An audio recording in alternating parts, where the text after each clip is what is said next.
Bismillahirrahmanirrahim. Assalamualaikum warahmatullahi wabarakatuh. Bismillahirrahmanirrahim. Alhamdulillahirabbil alamin.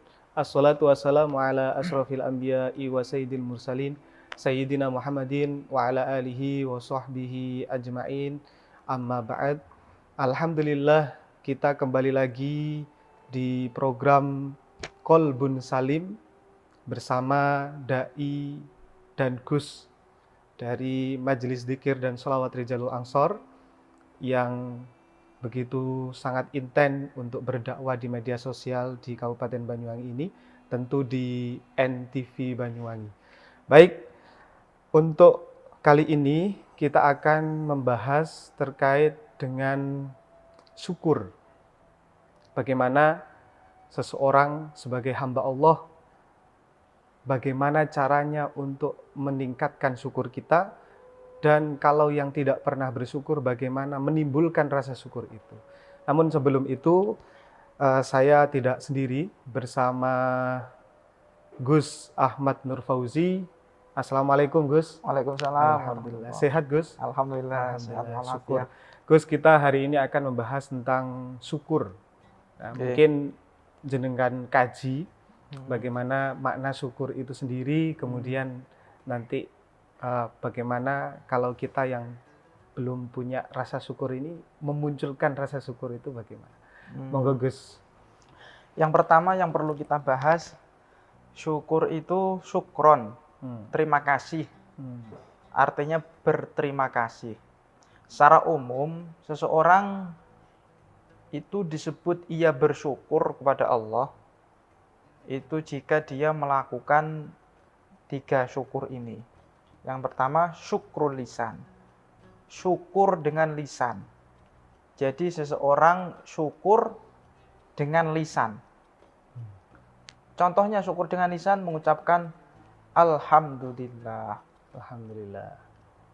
Jadi tidak hanya formalitas Alhamdulillah. Kalau hanya formalitas Alhamdulillah, orang fasik, orang yang ahli maksiat, ya tahu Alhamdulillah. Bahkan yunca na'udzubillah. Setelah maksiat, Alhamdulillah. Alhamdulillah. Dan bahkan, mohon maaf, kadang non-muslim pun itu juga keceplosan. Kadang juga seperti itu. Alhamdulillah. Orang habis menang main ciki, Alhamdulillah. Mau mana Alhamdulillah gitu. Kan gitu, tidak boleh. Jadi, Alhamdulillah ini harus betul-betul direnungi. Lisannya Alhamdulillah, memuji Allah. Jadi syukur dengan lisan. Apalagi syukur dengan lisan? Syukur dengan lisan adalah tahadus binikmah. Jadi tahadus binikmah itu merupakan bentuk syukur lisan. Tahadus binikmah itu menceritakan nikmat gitu. Ya, Jadi wa amma binikmati rabbika fahaddis, ceritakan. Nikmat itu jangan disembunyikan. Jadi ceritakan nikmat itu. Jadi umpamanya habis dagang untung, ceritakan. Jangan rugi saja ceritakan. Rugi ceritakan, sambat ke temannya. Biasanya curhat itu yang rugi-rugi biasanya. Ya, curhat itu biasanya rugi-rugi. Yang untung disembunyikan. Kenapa disembunyikan? Supaya tidak diutangi. Ya. Repot ini. Padahal bagi itu rokok dong. Padahal aturnya secara syariat itu ceritakan.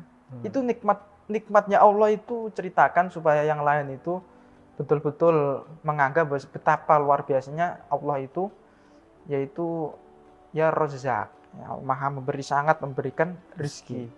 Ya. Itu merupakan syukur lisan. Itu Gus, apakah tahadus binikmah itu menyampaikan kenikmatan misalnya seperti tadi. Itu dibarengi dengan Alhamdulillah kebesarannya Allah atas, apa diawali seperti itu atau hanya menceritakan saja? Iya. Atau dibarengi dengan menunjukkan kebesaran Allah atas pemberian rezeki itu? Iya, tentunya seperti itu. Karena tahadus binikmah itu ya harus, yang dia tahadus binikmah dengan dia riak, pamer, sombong, itu bedanya sedikit. Kan gitu. Orang umpamanya menceritakan nikmatnya. Dia tujuannya angkuh, sombong, dia itu seperti ini, bisa ini, bisa ini. Itu hampir sama dengan orang tahadus binikmah. Makanya harus betul sebelum dia menceritakan nikmatnya itu ditata dulu niatnya. Hatinya ditata. Saya menceritakan nikmat ini habis beli katakan sepeda baru, ada rumah baru, terus usaha sukses dan seterusnya. Saya menceritakan ini supaya orang-orang ini tergerak untuk bersyukur betapa orang yang jangankan orang Islam yang betul-betul mengabdi kepada Allah, orang yang tidak mengabdi kepada Allah loh, orang kafir diberikan rezeki. Jadi artinya supaya betul-betul, coba bayangkan kalau orang katakan orang Islam dia punya nikmat, terus punya keistimewaan-keistimewaan disembunyikan. Terus yang muncul orang-orang kafir yang punya kelebihan, yang punya barang mewah, yang punya ini yang muncul. Akhirnya Islam seakan-akan kerdil. Islam seakan-akan kecil. Orang Islamnya seperti itu. Akhirnya kan tidak ada orang lain yang mau login. Tidak ada orang yang masuk Islam, tidak mau masuk Islam karena dianggapnya Islam seperti itu saja. Nah, makanya orang-orang Islam itu harus punya seperti itu. Harus punya hal-hal seperti itu. Jadi di antaranya yang lain itu adalah idharun ni'am, menampakkan nikmat. Jadi menampakkan nikmat, jadi baju yang bagus. Itu ada ajarannya sendiri itu. Syekh Abu Hasan Asyadili itu sanadnya kepada beliau. Orang-orang sufi itu bajunya bagus, orang kiai, ulama. Itu bukan berarti terus kemudian beliau itu hubud dunia, cinta dunia, tidak. Bukan seperti itu. Itu dalam rangka untuk mensyiarkan, menampakkan nikmatnya Allah gitu. Menampakkan nikmatnya Allah. Jadi itu perlu hal-hal seperti itu ditampakkan, itu perlu. Nah, salah satu bagian daripada rasa syukur. Rasa syukur itu adalah menampakkan. Jadi namanya syukur itu tidak sesederhana mengucapkan alhamdulillah gitu saja, tidak. Karena banyak orang yang tidak tahu maknanya alhamdulillah. Hanya sekedar formalitas saja. Itu tadi saya bilang, ada orang fasik, orang yang ahli berbuat dosa, ya alhamdulillah. Habis maksiat, ya alhamdulillah, gitu repotnya. Jadi yang pertama, orang yang terkategori syukur itu adalah dia syukur dengan lisannya. Lisan. Bagaimana dia bisa terkategori orang yang syukur dengan lisannya? Itu tadi. Dia senantiasa alhamdulillah. Kemudian tahadus binikmah, menampakkan nikmatnya. Yang kedua, ada 3 ya syukur. Yang satu sudah kita bahas. Yang kedua adalah yang kaitannya dengan syukur al-arkan gitu. Jadi syukur dengan perbuatan. Jadi ini namanya syukur dengan perbuatan ini semuanya. Jadi sorfuha ila taatillah. Jadi semuanya nikmat dari Allah ini digunakan untuk beribadah kepada Allah, untuk taat kepada Allah. Jadi katakan diberikan nikmat sehat. Sehat itu tidak semua orang memiliki sehat. Cobalah sesekali kalau umpamanya kita itu kurang bersyukur ke rumah sakit, menjenguk orang sakit. Sengaja datang ke sana. Sengaja. Makanya kita itu kan disyariatkan untuk menjenguk orang sakit itu, nah hikmahnya seperti itu. Artinya kita, oh iya ya, kita itu kalau tidak punya nikmat sehat bagaimana?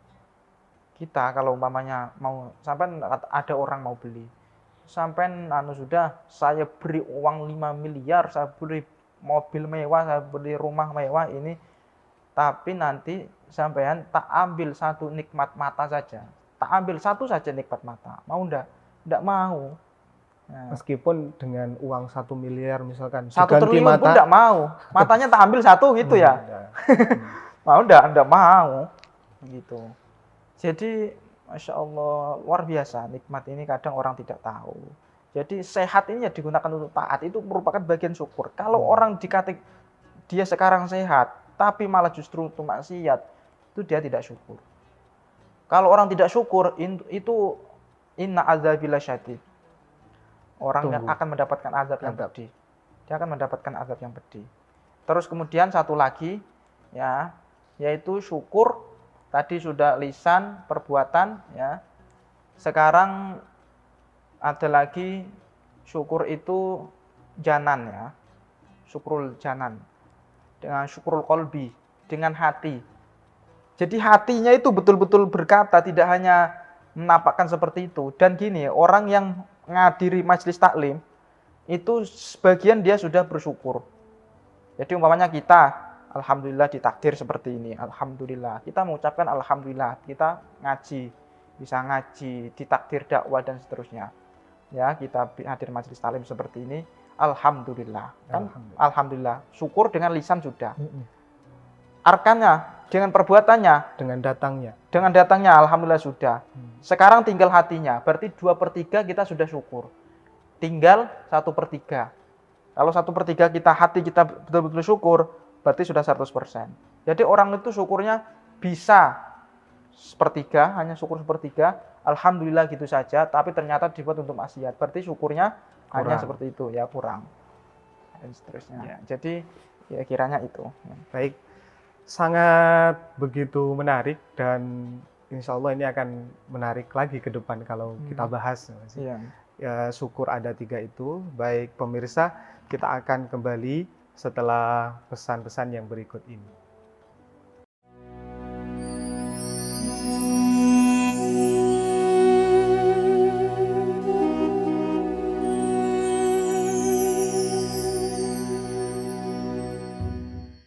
Baik, kembali lagi bersama kami di acara Qalbun Salim, tentu bersama dai-dai, Gus, Majelis Dzikir dan Sholawat Rijalul Ansor. Baik, kita lanjutkan pembahasan yang begitu menarik tentang syukur. Tadi sudah dibahas syukur dengan lisan, syukur dengan hati, dan syukur dengan perbuatan. Adalah satu kesatuan syukur yang memang harus kita jalankan bersama. Metode bersyukur dengan 3 hal ini, dan itu sudah dijelaskan oleh Gus Fauzi tadi. Mungkin kira-kira berikutnya ada apa lagi Gus yang menarik dari syukur ini?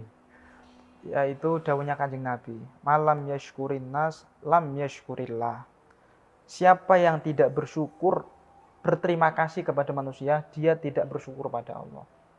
Jadi pertanyaannya gini, siapa orang yang tidak bersyukur pada Allah? Dia yang tidak pernah berterima kasih kepada manusia. Jadi orang yang tidak berterima kasih kepada manusia tidak syukur berarti. Berarti kalau dikasih terima kasih, kalau diposisikan terima kasih. Berarti ada rasa terima kasih kepada orang itu termasuk rasa syukur. Syukur, iya. Jadi kita dibantu, terima kasih. Kita ditolong, terima kasih. Ada yang open kepada kita, ada yang baik kepada kita. Kita di apapun itu. Terima kasih. Dan ulama menganjurkan suruh mengucapkan tidak hanya terima kasih, tapi yang bagus adalah jazakallah khairan. Jazakallah khairan. Jazakallah khairan. Apa artinya? Semoga Allah membalas kamu dengan kebaikan. Jazakallah. Ya, didoakan. Jadi tidak hanya berucap terima kasih. Kadang terima kasih itu hanya formalitas, tapi tidak mendoakan. Tapi kalau jazakallah khairan itu mendoakan. Dia didoakan. Itu merupakan bagian dari syukur kepada manusia. Dan ini kelebihannya dengan menggunakan kalimat Arab, guys. Iya. Jazallahu khairan. Iya. Ada makna doanya di situ. Iya, kalau umpamanya yang ngasih katakan jauh, ya berarti jazahullah khairan. Ya, berarti menggunakan domir hu itu, ya dia kan, dia laki-laki gitu. Jadi seperti itu. Lalu manusia ini siapa saja yang sebetulnya yang mempunyai peran kontribusi besar, kebaikan besar kepada hidup kita, sehingga kita wajib bersyukur kepada dia, sehingga wajib kita berterima kasih kepada dia. Siapa saja? Yang pertama adalah Rasulullah Shallallahu Alaihi Wasallam. Jadi orang yang paling berperan besar, kontribusi besar dalam kehidupan kita itu tidak lain dan tidak bukan adalah Kanjeng Rasul Shallallahu Alaihi Wasallam, Nabi Muhammad. Ya, tidak ada yang lebih besar dari manusia, itu Kanjeng Nabi.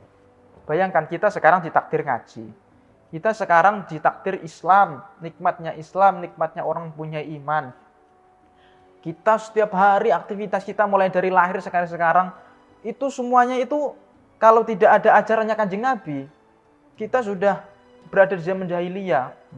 Kita belum tentu selamat. Orang dulu kadang masih zaman jahiliyah itu bayi dibunuh. Coba wasilahnya, perantara ajarannya Kanjeng Nabi, kita akhirnya sampai sekarang masih selamat, bahkan masih ditakdir insya Allah berada di jalan yang lurus. Kan seperti itu. Tapi kalau orang yang dia tidak mengetahui betapa perannya Rasulullah ini sangat besar, itu ya keliru. Jadi Rasulullah itu yang paling berperan besar dalam hidup kita. Bentuknya gimana Gus kira-kira? Cara bersyukurnya kepada Rasulullah adalah ittiba sunnah, mengikuti sunnahnya Kanjeng Nabi. Mengikuti sunnah. Iya, mengikuti sunnah Kanjeng Nabi. cara jalan kita ngikuti sunnahnya Kanjeng Nabi, cara bicara kita. Termasuk jenggotnya. Iya jenggot, saya punya jenggot, ini cuma 3. Wah, ada cokol-cokol ini. Nah, gitu. Terus kemudian cara bertetangga yang bagus, cara bermasyarakat yang bagus, cara ngaji, cara apapun, itu semua sudah diatur, sudah dicontohkan oleh Nabi. Dan semakin orang itu semakin mirip dengan tingkah lakunya Kanjeng Nabi, cara hidupnya Kanjeng Nabi, dia akan semakin mulia. Katanya Imam Ghazali, min alamatis sa'adah ittiba'us sunnah. Jadi di antaranya orang yang alamatnya orang, tanda orang yang selamat, dia tanda orang yang bahagia, mempunyai kebahagiaan mulia, dia adalah mengikuti sunnahnya Kanjeng Nabi. Jadi itu sudah terbukti. Ini tidak hanya ilmu, katakan orang zaman sekarang bilang teori belaka, tidak. Itu sudah dibuktikan orang-orang sebelum kita. Coba kita kalau tahu manakibnya ulama, manakibnya perjalanan hidupnya ulama. Beliau itu sudah meninggal, tapi masih berikan manfaat kepada orang di sekitar itu banyak sekali. Tukang parkir, ya orang-orang ziarah itu, tukang parkir dapat banyak rezeki dari situ. Supir, orang jualan cilok, orang jualan es, orang jualan apa. Itu ketika wafatnya sudah memberikan manfaat banyak kepada manusia. Mulia hidupnya, apalagi ketika hidupnya. Itu sampai berlangsung berpuluh-puluh tahun, berabad-abad bahkan. Itu sampai seperti itu. Kenapa? Cara hidupnya meniru orang yang termulia seluruh dunia, orang terfirman seluruh sepanjang jagat, Kanjeng Rasul sallallahu alaihi wasallam. Kalau orang itu meniru Kanjeng Nabi itu seperti itu. Orang yang pintar, cerdas, tapi cara hidupnya tidak mengikuti Kanjeng Nabi. Paling dikubur setelah itu 1 hari, 2 hari, 3 hari. Coba keluarganya rebutan warisan. Nggak ada yang ziarah ya? Nggak ada yang ziarah. Sudah seperti binatang sudah. Cerdas apa? Tidak. Pintar apa? Pintar, cerdas. Tapi cara hidupnya, cara berkatanya tidak ikut Kanjeng Nabi. Jadi kita itu hidup itu sudah diberikan contoh, Allah mengutus orang yang mulia. Ini contohnya loh.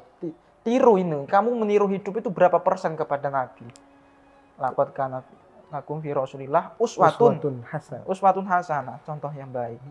Jadi tugas kita sekarang adalah terus meningkatkan. Sebatas mana kita itu langkah hidup kita, semua hidup kita itu meniru Nabi. Nah, itu seperti itu. Caranya kita bersyukur adalah dengan mengikuti sunnahnya Nabi. Kalau kita itu tidak mengikuti sunnahnya Nabi, berarti kita tidak bersyukur kepada Allah. Kok tidak bersyukur kepada Allah? Karena tidak bersyukur kepada Nabi, tidak bersyukur kepada manusia, itu merupakan sama saja tidak bersyukur kepada Allah. Lam yashkurin nas. Malam yashkurillah, malam yashkurinnas, lam yashkurillah. Nah, siapa yang tidak bersyukur kepada manusia, manusianya ini siapa? 1, Kanjeng Nabi. Dia tidak bersyukur kepada Allah. Nomor 2 siapa, Gus? Nah, nomor 2 Anishkurli wali walidai. Itu nanti ya, kepada orang tua ya. Yang nomor 2 dulu. Nomor 2. Yang nomor 2 yaitu kepada keluarga Nabi, Ahlul Bait. Nah, qul la as'alukum alaihi ajra ilal mawaddata fi qurba. Kanjeng Nabi ini disuruh bilang, saya tidak minta apa-apa. Kanjeng Nabi dakwah menyampaikan ajaran kontribusi banyak besar kepada umat. Kanjeng Nabi tidak minta apa-apa. Kecuali Kanjeng Nabi cintailah kerabat, ya, Ahlul Bait. Ahlul Bait. Disuruh mencintai. Jadi kita itu tidak usah ikut-ikutan orang yang menggugat nasab, membatalkan nasab, sudah. Kita ikuti ulama yang mayoritas, yang masyhur, yang benar-benar, yang lurus saja sudah, yang sanadnya jelas saja gitu. Termasuk yang disampaikan oleh Proisur PBNU. Iya, saya sangat setuju dengan beliau-beliau itu ya. Jadi itu kita nyuwun sewu. Bagaimana cara memuliakan mereka? Mahabbatuhum wa ikramuhum. Mencintai mereka dan muliakan mereka. Cinta tidak kita. Kita banyak di lingkungan kita, di daerah kita, ya, keturunan-keturunan Nabi, Habaib, Ba'alawi. Kadang kita sowan saja tidak pernah. Hadir pengajiannya tidak pernah. Bagaimana kita pertanggungjawaban kita kepada Nabi? Katanya mencintai Nabi, tapi tidak menghormati, tidak muliakan, bahkan tidak kenal. Bahkan kadang lucunya orang itu kadang malah dibuat mainan kata-kata itu. Berusaha tidak kenal. Iya, itu repotnya gitu ya. Dia berarti tidak bersyukur pada Allah. Sama saja orang yang seperti itu berarti dia tidak bersyukur pada Allah. Jadi makanya nyuwun sewu kita kadang penerapannya di masyarakat itu kalau kita itu ngundang dai dakwah, kita undang Habib dulu. Itu kita niati seperti itu. Jadi niat kita mencintai keluarga Ahlul Baitin Nabi. Ya, kita keturunan Nabi, kita menghormati. Nah, ya, tentunya Habib yang berilmu. Baru nanti setelah Habib sudah selesai, baru yang lain, nah gitu baru gitu. Ya itu bagian dari merupakan kita itu syukur pada Allah. Cara bersyukurnya adalah dengan cara mencintai mereka dan memuliakan mereka. Ya, seperti itu. Ini nanti kita lanjutkan lagi yang selanjutnya. Ini baru 2 ya, bersyukur pada Rasulullah ya. Baik. Kemudian Ahlul Bait. Ini masih ada lagi ya Gus ya? Iya, masih ada. Baik, yang kedua ini pembahasannya juga sangat menarik, yakni kalau kita itu bersyukur kepada Allah, maka perantaranya adalah manusia. Iya. Bersyukur kepada manusia dulu, iya. Bersyukur kepada Rasulullah, dan Ahlul Bait, dan maka kita akan bersyukur kepada Allah Subhanahu wa Ta'ala. Baik, akan kembali setelah pesan-pesan berikut ini.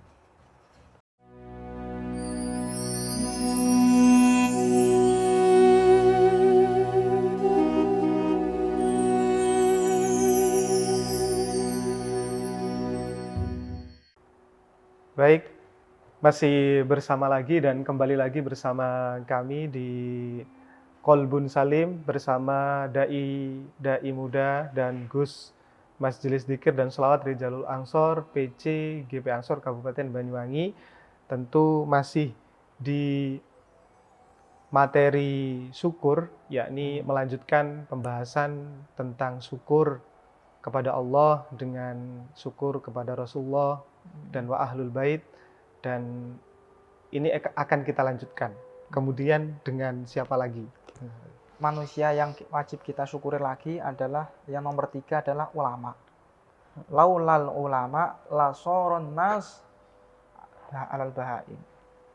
La soron nas lakanal bahaim. Jadi seseorang yang tidak mensyukuri ulama, maka dia itu sama saja tidak bersyukur kepada Allah. Bahkan itu tadi la soronnas lakanal ulama al bahaim. Itu tadi seperti itu. Jadi orang yang tidak bersyukur kepada adanya ulama itu dia ya tidak bersyukur kepada Allah. Maksudnya gini. Coba kalau seseorang tidak ada yang mengajari ngaji, tidak ada yang tidak boleh mencuri haram, tidak boleh zina, tidak boleh korupsi, tidak boleh ini. Tidak ada yang deklarasi seperti itu, tidak ada yang mengkampanyekan ilmunya Nabi seperti itu. Tidak boleh berani kepada orang tua, tidak boleh gini. Ulama diam semua. Artinya sudah tidak ada, intinya tidak diperankanlah ulama gitu. Itu bagaimana kerusakan dunia ini. Jadi sekarang terjaganya dunia sekarang dari berbagai kerusakan, dari berbagai kehancuran, sebabnya adalah adanya ulama. Ulama itu pewarisnya Nabi. Ulama warasatul anbiya. Jadi kalau tidak ada ulama, ya manusia jadi binatang itu seperti itu. Manusia jadi binatang. Perilakunya seperti binatang. Ya, jadi perilakunya manusia itu seperti kambing itu sudah mau memenuhi kebutuhan biologisnya, sudah tidak usah nikah, langsung saja sudah. Ya, jadi rusak, betul-betul rusak dunia. Jadi ulama. Cara mensyukuri mereka bagaimana? Ta'allum bihim. Jadi dia orang kalau bersyukur pada ulama, dia belajar kepada ulama. Gitu. Jadi sekarang itu kadang ya lucu orang sekarang itu. Sudah kadang ada ulama di sekitar daerah mereka. Tidak mau belajar kadang. Tidak mau menimba ilmu. Bahkan na'udzubillah kadang dia itu malah acu tak acu, malah bahkan ya tidak memanfaatkan, tidak sesuai memanfaatkan perannya lah gitu. Sebetulnya kalau dekat ulama itu kan sharing gitu, iya, datang sharing, ada masalah ilmu. Apa ya. Dicurhatkan, Sekarang orang sowan ulama itu jarang. Gitu. Jadi dia mengandalkan otaknya sendiri itu. Apa-apa ada masalah mengandalkan otaknya. Padahal ya orang itu kalau ada permasalahan apa itu fasalu ahla dzikri in kuntum la ta'lamun. Tanya kepada ahli ilmu. Tanya kepada ahli zikir itu maksudnya ahli ilm gitu. Bukan ini ya. Bukan misalnya di YouTube Ya, bisa ya di YouTube. bisa ya. kalau rekomendasi bisa. Tapi nilai silaturahimnya kan kurang. Iya, itu. Jadi itu manfaatkan kalau ada ulama. Sekarang itu kalau ulama sudah wafat baru seakan-akan dia kayak orang dekat saja. Wah, memenya apa itu statusnya sedih apa padahal waktu hidupnya tidak dimanfaatkan. Nah, jadi ulama ya, ulama caranya adalah dengan belajar kepada mereka, menimba ilmu kepada mereka. 3, 4 adalah itu kedua orang tua. Anishkurli wali walidayk ya. Jadi syukur kepada kedua orang tua. Karena orang tua itu sabab wujudina. Sebab kita berada di dunia itu sebab orang tua. Jadi kalau kita tidak ada orang tua, kita tidak hidup. Andaikan orang tua itu mulai dulu punya niat jelek kepada kita, terus kemudian, oh sudah saya pengen tidak punya anak, sudah dibunuh, bisa saja. Tapi sekarang kita masih diberikan ucapan. Sebab kenapa? Orang tua kita mencintai kita, sayang kepada kita. Jadi gitu. Jadi bagaimana cara untuk bisa kita syukur kepada orang tua itu tadi? Caranya adalah dengan cara berkasih sayang kepada mereka, mendoakan mereka, menuruti perintah mereka. Saya pernah mendengarkan dawuh guru saya, itu kata beliau, orang yang berbakti kepada orang tua adalah orang yang tidak menjadikan mereka seperti pengemis. Kok bisa pengemis? Iya, pengemis itu maksudnya gimana? Memenuhi hajat mereka, kebutuhan mereka, itu kalau disuruh baru memenuhi. Kalau tidak disuruh, tidak jalan. Artinya tidak peka terhadap kebutuhan mereka. Nunggu orang tua minta. Iya, nunggu orang tua minta baru Dikasih. Nggak minta, nggak dikasih. Ya jadi dia tidak peka terhadap kebutuhan orang tua, tidak peka. Makanya itu seperti itu orang yang seperti itu tidak berbakti kepada orang tua. Walaupun ya tidak durhaka, tapi tidak tergantung berbakti. Jadi ya maksudnya kita harus lebih peka lah. Oh, orang tua saya kayaknya kalau kurang hari ini kayaknya mau belanja ndak ada uang, kita kasih. Oh, kayaknya capek orang tua, kita pijetin apa. Kayaknya orang tua ini butuh ini, kita kasih, kita wujudkan keinginannya gitu. Jadi orang berbakti kepada orang seperti itu. Kalau yang sudah menikah gimana, Gus? Dibagi dengan istri, jadi harus saling pengertian lah. Ini caranya seperti ini. Kalau bermesrahan kepada istri kemana-mana, itu jangan terlalu ditampakkan di depan orang tua. Nanti orang tua itu ya manusiawi. Cemburu. Iya, Gus Bah itu sangat tidak setuju. Ini jauhnya Gus Bah sangat tidak setuju orang yang terlalu romantis. Kemudian di depan ibunya, kemana-mana bawa istrinya apa. Orang tua juga, suami juga masih punya kewajiban kepada ibu bapaknya kan. Jadi jangan terlalu kemudian ditampakkan. Romantis itu perlu, tapi ya itu tadi ya di belakang layar lah, jangan ditampakkan. Nanti seperti itu. Nanti kepada caranya kalau umpamanya kepada ibu ngasih, itu bilang istrinya, Bu, nyuwun sewu ngapunten niki dari istri kula. Nanti akhirnya timbul kasih sayang istri dengan orang tua gitu. Begitu juga nanti sebaliknya. Itu sebaliknya gitu. Kadang istri langsung aja yang ngasih. Ya itu kasih ibu. Ya supaya menimbulkan rasa cinta tadi. Jadi lewat kan. Karena kalau umpamanya nanti silaturahim kepada rumah istri juga seperti itu. Istri bilang, "Ini Bu, saking Mas." Seperti itu. Itu akan menimbulkan rasa cinta, kasih sayang. Seperti itu. Itu Habib Anis itu biasanya ngajari seperti itu. Nah, kemudian selanjutnya orang tua, yang selanjutnya adalah umaro. Umaro itu yang mengatur keamanan, keselamatan, keuangan pemerintah. Jadi orang-orang yang terlalu membenci umaro juga keliru. Itu karena roda kehidupan kita itu ya banyak juga peran dari mereka gitu. Pak polisi misalnya sampai malam. Iya, menjaga pos. Gitu. Iya, pejabat-pejabat yang mengurusi kependudukan seterusnya. Itu kalau tidak ada peran mereka, ya sudah ya tidak tertata sudah kehidupan ini. Nah, makanya mereka itu juga kita harus disyukuri. Bagaimana cara mensyukurinya? Yaitu cara mensyukurinya kadang dalam segi agama mungkin perlu kita nasihati, ada yang keliru. kita nasihati, kita ingatkan gitu, saling berkasih sayang gitu. Nah, itu kepada mereka. Kemudian yang selanjutnya yaitu syukurnya kepada fakir miskin. Jadi fakir miskin, kita adanya fakir miskin itu harus syukur. Jangan tidak syukur. Loh, kita itu di pasar, kita mau belanja apa? Kita kalau tidak ada fakir miskin, siapa yang mau jualan di pasar? Kita kalau tidak ada fakir miskin, siapa yang mau nyupir? Nyupir luar kota, apa itu? Kita kalau tidak ada orang yang kekurangan, siapa yang mau melayani kita dalam berbagai hal? Ya, jadi itu sudah diatur sama Allah. Itu sudah diatur sama Allah. Artinya kita itu harus pintar-pintar bersyukur gitu. Nah, jadi kita itu kalau tidak seperti itu kadang tidak ingat ya, tidak ingat itu. Jadi berkasih sayang kepada mereka. Jadi memenuhi kebutuhan mereka. Tidak mampu sekolah dicarikan, kan ada organisasi sekarang. Carikan. Tidak ada uang ya kita kasih seterusnya. Bisa dicarikan di beasiswa Lazisnu. Iya bisa seperti itu. Basnas. Ya. Gitu. Nah, kita bahas dulu 2 ini singkat saja, yaitu yang berikutnya adalah orang kaya. Jadi juga orang kaya kita juga harus bersyukur. Nah, artinya kalau orang kaya kadang membangun masjid itu paling banyak, musola, sekolah-sekolah. Jadi itu kan wahana sebagai wahana pada pendidikan kan. Kalau tidak ada mereka, tidak ada akhirnya bangunan pendidikan tidak ada, orang tidak bisa belajar.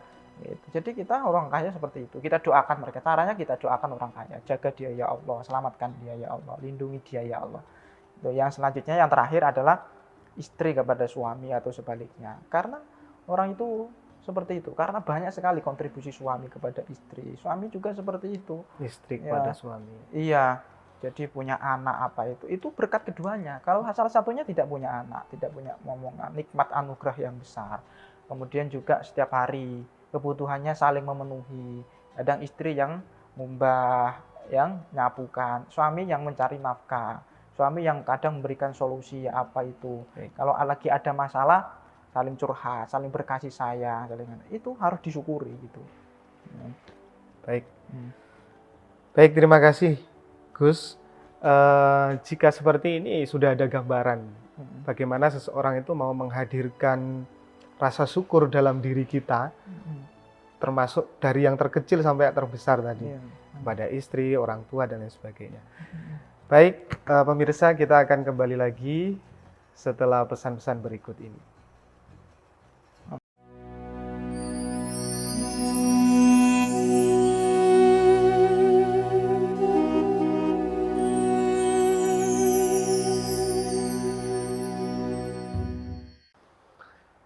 Baik, kembali lagi bersama kami di Kolbun Salim bersama Majelis Dzikir dan Sholawat Rijalul Ansor Kabupaten Banyuwangi, yang kali ini kita melanjutkan pembahasan yang begitu sangat menarik tentang syukur. Gus, ini kelanjutannya Gus. Bagaimana kasuistik di masyarakat? Kalau seperti ini masih kita nggak bersyukur gitu. Kira-kira penyebabnya apa? Kan kita harus meneliti. Mungkin karena apa? Sebabnya karena dia itu terlalu memandang dunia, dari segi dunia itu ke atas. Biasanya ada unduru ila man asalaminkum wala tangduru ila man huwa fawqakum, kan gitu. Jadi kalau orang itu mandang orang itu mandang dunia di atasnya, kekayaan orang lain, kelebihan yang dimiliki orang lain, itu dia tidak bersyukur. Nah, itu saya teringat nasihatnya Syekh Ibnu Athaillah As-Sakandari dalam kitabnya Hikam itu, katanya beliau, liyaqillah ma tafrahu bihi, yaqillah ma tahzan alaih. Jadi semakin sedikit yang membuat kamu bahagia, maka semakin sedikit pula yang membuat kamu itu sedih. Jadi kenapa kok orang itu kadang mudah kecewa, akhirnya tidak bersyukur, dan seterusnya? Karena dia itu menganggap hidup itu harus ideal. Bahagia nunggu punya rumah mewah. Harus sesuai. Gitu. Iya, bahagia nunggu punya kendaraan mewah. Bahagia harus nunggu punya istri 3, 4. Bahagia harus nunggu dihormati orang. Harus jadi pejabat. Bahagia harus nunggu jadi pejabat, harus jadi orang yang memiliki kedudukan tinggi. Dia itu seperti itu secara tidak langsung itu dia itu mau dia itu mau mengecewakan hatinya sendiri. Mau bahagia saja sulit ya. Sulit. Padahal pagi-pagi kopi, ada rokok itu iya, sudah bahagia itu. Ngopi, makan udang goreng, sambil ngobrol sama keluarga itu sudah bisa bahagia. Buktinya orang-orang banyak kok yang seperti itu bahagia. Betul. Iya. Jadi yang seperti itu ambisinya, yang buat dia tidak bisa bahagia itu ambisinya. Padahal kita kadang sudah ditakdir punya kendaraan, punya tempat tinggal, punya pakaian, punya keluarga, punya kesehatan seterusnya. Itu lo masih lupa mensyukuri. Jadi yang membuat orang itu kadang tidak bersyukur. Kenapa? Dia itu hatinya itu terlalu memandang bahagia itu harus ideal. Jadi tidak usah seperti itu. Caranya itu seperti itu. Dan bahagia itu harus mengikuti siapa gitu yang bahagia gitu. Iya. Padahal kan tidak, kebahagiaan itu kan tidak seperti itu juga. Dari parameternya sudah sama. Parameter kehidupannya sudah kalau sama. Begini Gus, kebahagiaan itu bukan dicari, tapi kebahagiaan itu dibentuk. Dengan posisi kita bagaimanapun kita harus tetap bahagia. Membentuk kebahagiaan itu sendiri. Iya, itu urusan hati itu. Urusan hati dan mengelola mindset. Pengelolaan mindset. Iya. Kalau dalam bentuk dohir saja, orang yang punya mobil mewah, istri 3 kemudian dia punya aset-aset berharga, bahagia tidak dia? Belum tentu bahagia. Jadi yang mengukur bahagia itu hati. Dia itu bersyukurnya kepada Allah. Kadang orang seperti itu takut kemalingan, takut istrinya diambil orang, takut asetnya itu bangkrut gini dan seterusnya. Tidak bahagia. Jadi bahagia itu bukan diukur dari mewahnya yang dia miliki, tidak. Apa yang ada kita sekarang ini, kita bersyukur kepada Allah. Kalau kita bersyukur kepada Allah, maka janjinya Allah, la in syakartum la azidannakum wa la in kafartum inna azabi lasyadid. Kalau kita bersyukur kepada Allah, Allah akan tambah. Nikmatnya akan bertambah. Kita punya nikmat 2, bersyukur kepada alhamdulillah, digunakan nikmat untuk ketaatan, tidak digunakan untuk kemaksiatan. Ditambah nikmatnya sama Allah. Itu syukur itu mempunyai magnet rezeki, mempunyai magnet menarik nikmat-nikmat yang lain. Bahkan katanya Syekh Ibnu Athaillah, syukur itu faqad qayyadah. Jadi namanya orang bersyukur itu sama mengikat nikmat. Jadi sekarang kita punya nikmat itu diikat. Kalau kita punya sapi, punya kambing, itu diikat kan pakai dadungan supaya tidak lepas, supaya tidak hilang. Itu bagaimana cara mengikat nikmat? Dengan cara mensyukuri. Jadi syukur itu bisa mengikat nikmat, 2 bisa menambah nikmat, bisa memancing nikmat yang lain. Jadi kalau ada orang syukur itu betul-betul memancing nikmat itu. Betapa banyak kita ketemu dengan orang, hatinya alhamdulillah, lisannya alhamdulillah, sering seperti itu digunakan untuk bertambah terus. Nah, jadi caranya seperti itu. Nah, jadi kita itu dalam waktu 24 jam ini kita harus punya waktu-waktu khusus, ya. Kita harus punya waktu-waktu khusus untuk mensyukuri nikmat kita. Itu setiap habis sholat itu kan ada zikir itu, alhamdulillah kan 33 kali itu. Ya itu gunakan alhamdulillah ya Allah, punya nikmat mata ya Allah. Andaikan saya tidak punya nikmat mata, saya beli berapa miliar pun tidak ada yang menyamai ini, triliun pun tidak ada. Alhamdulillah punya nikmat tangan ya Allah, alhamdulillah. Ya Allah, alhamdulillah masih sehat ya Allah. Alhamdulillah masih ada keluarga ya Allah. Ya Allah, alhamdulillah saya punya kaki ya Allah, lengkap ya Allah. Alhamdulillah ya Allah, saya ditakdir ngaji ya Allah. Alhamdulillah sampai 33 kali. Nanti sholat gitu lagi. Itu sampai 5 kali. Ya, pagi-pagi hari. Alhamdulillah itu. Jadi itu dia akan betul-betul lapang hatinya nanti. Betul-betul lapang ya Allah. Alhamdulillah. Jadi ada waktu khusus. Jangan tidak ada waktu khusus. Itu sediakan waktu khusus untuk betul-betul mengekspresikan syukur itu tadi. Alhamdulillah ya Allah. Alhamdulillah. Berarti termasuk syukur ini termasuk bagian daripada healing sebetulnya. Iya. Termasuk bagian healing juga. Healing juga dari kesibukan dunia.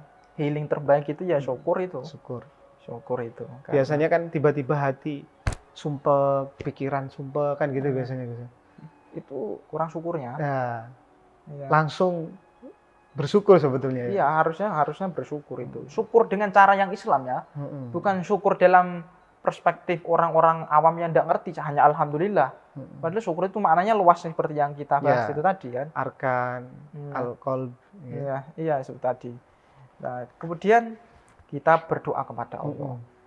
Kita mau minta apa saja. Hati kita sandarkan kepada Allah. Kita minta nangis kepada Allah untuk dikaruniai syukur. Orang yang punya teori banyak, punya ilmu banyak tentang bab syukur, bab ini, bab itu, bab ini. Tapi kalau Allah itu tidak menghendaki untuk bisa mengamalkan, ya tidak bisa. Makanya kita minta kepada Allah. Sahabatnya Nabi, diajari Nabi, itu doanya yang redaksi yang masyhur itu, Allahumma a'inni ala zikrika wa syukrika wa husni ibadatik. Jadi itu dibaca setiap habis sholat. Supaya kita betul-betul mudah untuk bersyukur. Tidak hanya sekedar ilmu teori-teori belaka, tapi betul-betul bisa mengaplikasikan, bisa menerapkan, betul-betul sungguh-sungguh menerapkan dalam kehidupan kita. Jadi, Allahumma a'inni, ya Allah tolonglah aku. Tolong apa? Ala zikrika. Untuk selalu mengingatmu ya Allah. Wa syukrika, dan mudah bersyukur kepadamu. Wa husni ibadatik. Wa husni ibadatik, dan membaguskan ibadah kepadamu.